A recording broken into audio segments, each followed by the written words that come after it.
ভাইয়া আসসালামু আলাইকুম। করবো তো এই জন্য বসে আছি। ইফতারি করবেন, আজানের অপেক্ষায় বসে আছেন।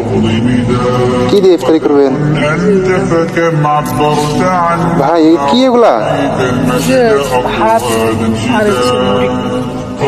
আর আর জিনিসপত্র আর কই? নাই ভাই, আর কিছু হ্যাঁ, ছিল, এই ছিল। এই ছিল বলতে বুঝলাম না, মানে আপনি শুধু মুড়ি আর হচ্ছে, এটা কিসের ভাত?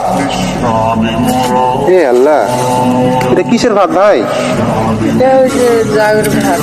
হ্যাঁ, জাউ আর কি, গরুকে যে দেয়, দেখেন ভাই, দেখেন একটু দেখেন, গরুকে যে দেয় সেই ভাত।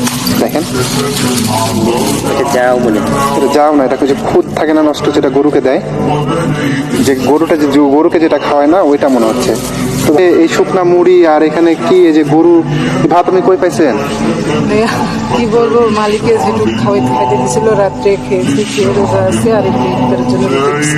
ওই যে গরুকে খাইতে দিছিল, আমার মালিক আবার টুরিয়া না ভাই, ভালো না, ঠিক আছে। এখন কি করবো ভাই, বুঝতেছি না ভাই। সবারই ভালো মন্দ খাইতে ইচ্ছা করে ইফতারের সময়, তো আমার কপালে আল্লাহ লেখেনি।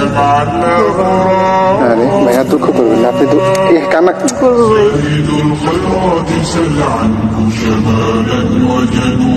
একটা ছেলে, সে আজকে রোজা রাখছে, ও এখানে বিলের মধ্যে কাজ করে।